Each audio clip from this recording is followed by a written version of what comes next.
Hello everybody, Shift Your Mindset here, new episode about privacy.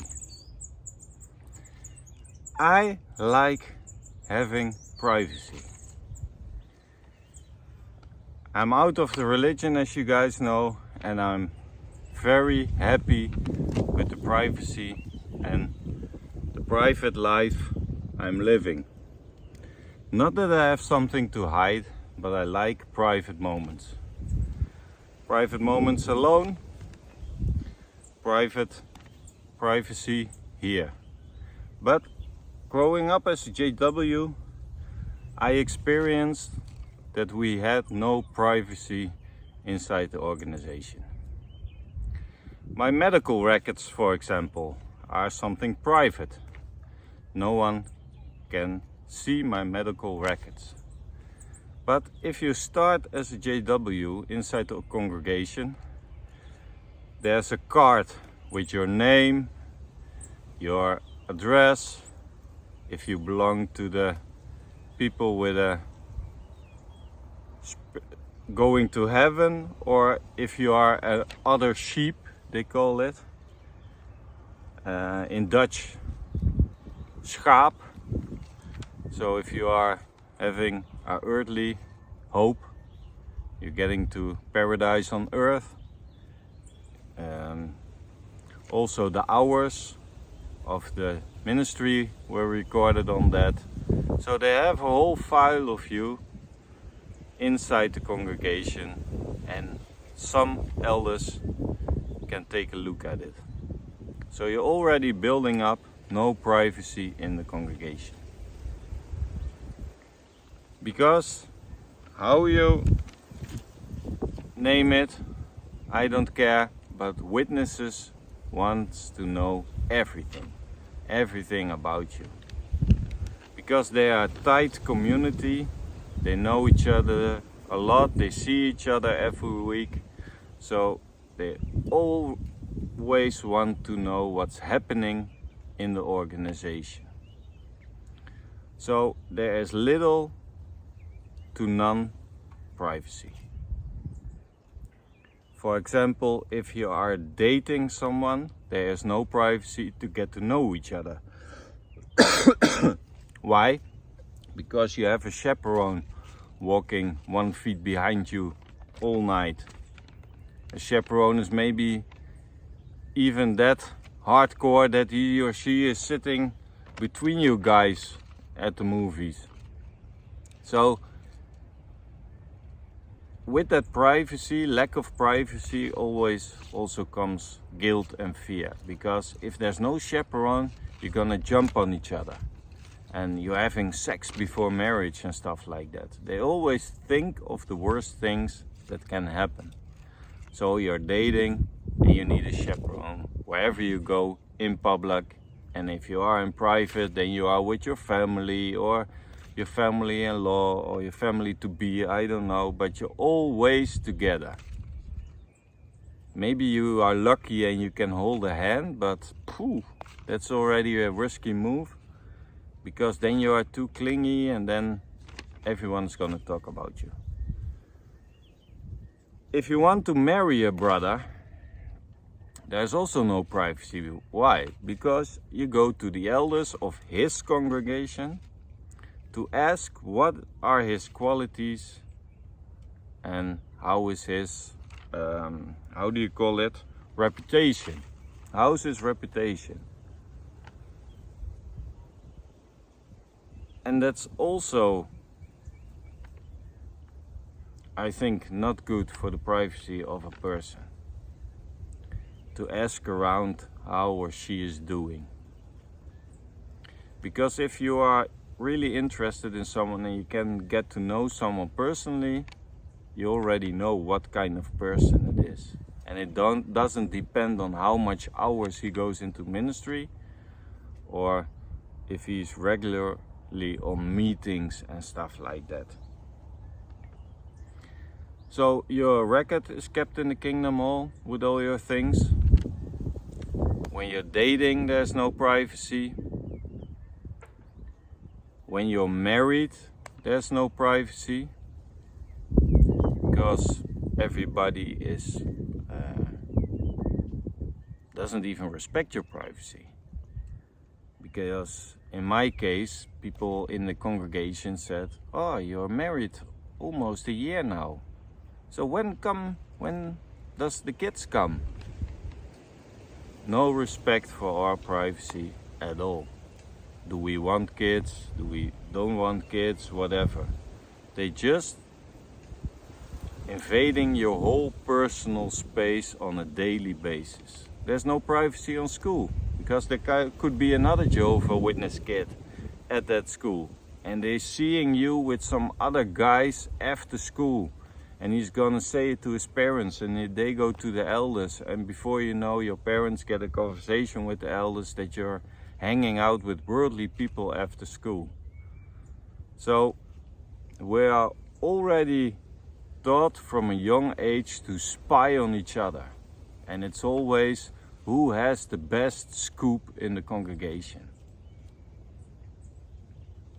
When I was married and I skipped a meeting, then I had people showing up at my doorstep, invading my own personal space to ask me where I was. Just one meeting. Make it 2 meetings. They come to your door not to check upon you how you are doing. No, you're not on the meetings. So, alarm phase 1.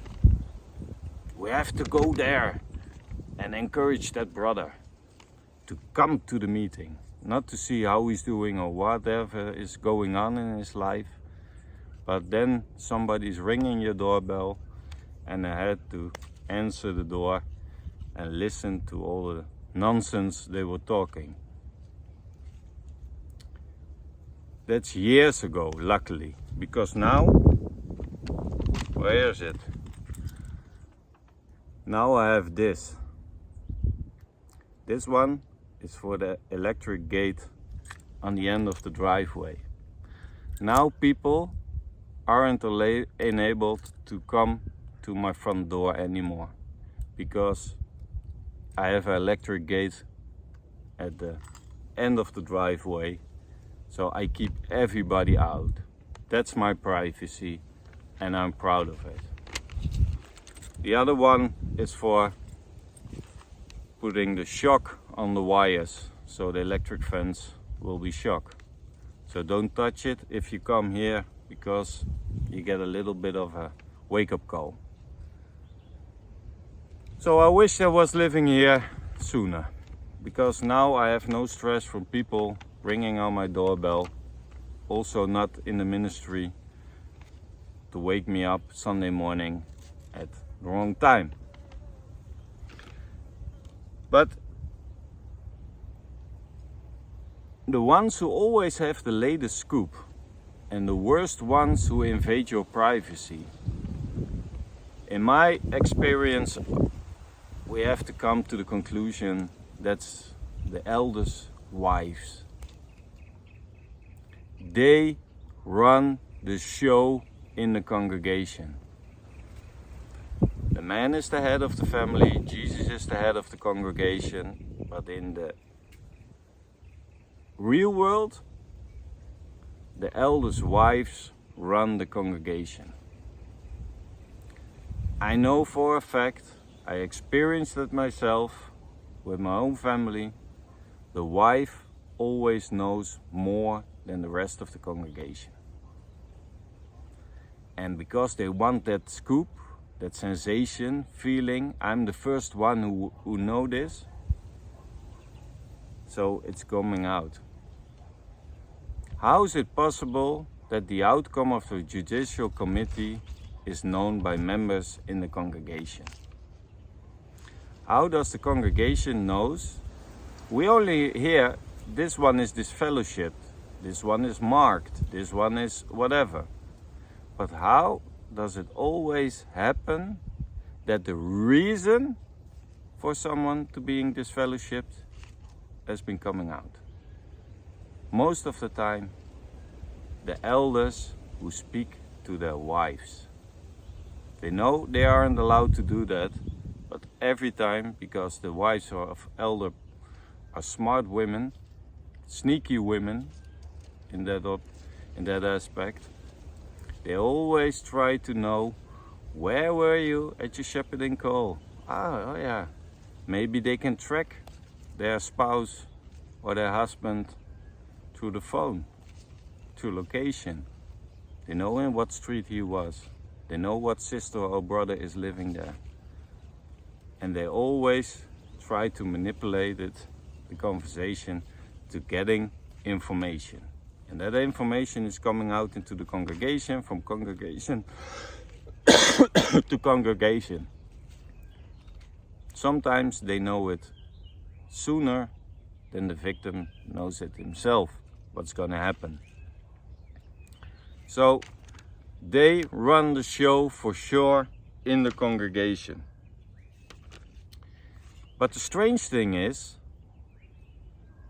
sometimes they warn people in the congregation to watch their children because they are having company from someone who is marked or is having a doubtful track record.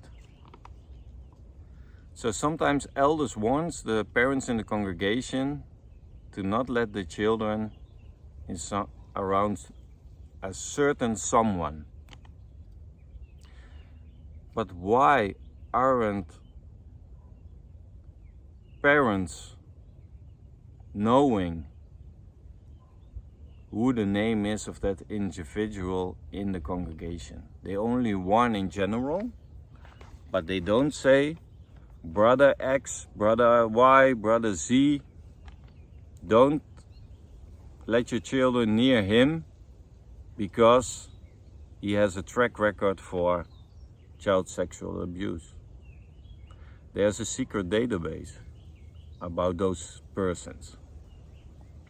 So witnesses knows everything about each other. When they come into your house, you also see them scanning. They're scanning quickly the whole surrounding. Do I see something what's wrong, what's odd, what I can talk to with other people about? They're scanning your wardrobe, they're scanning your coats, they're scanning your everything. What you have in your kitchen, how much alcohol you have displayed on a certain...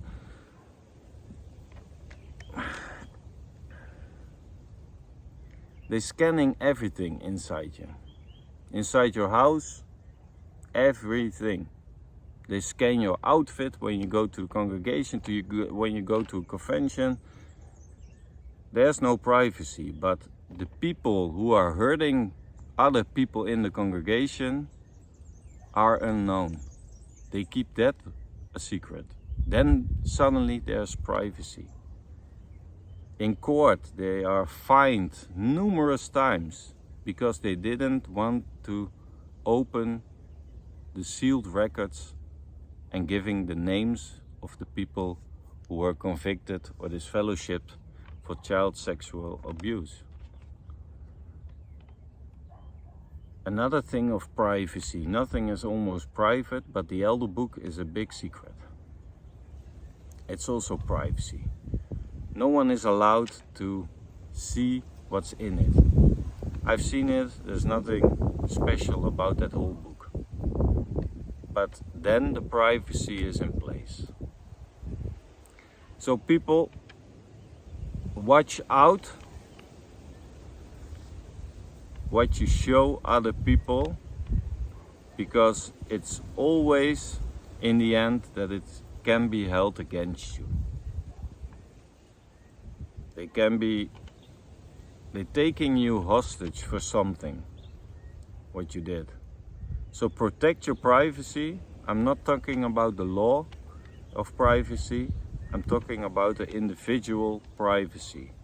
It's important to keep certain things private for you and your wife, or for yourself if you are alone, or for you and your mom who's living with you.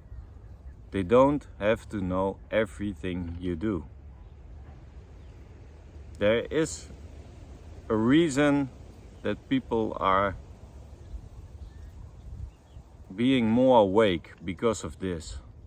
Because when you are deep inside that organization, you realize at a certain day that your privacy is being violated in every sense of the way. So I don't want that for you guys. If you're still in, be smart and know what you're doing. See you guys on the next episode.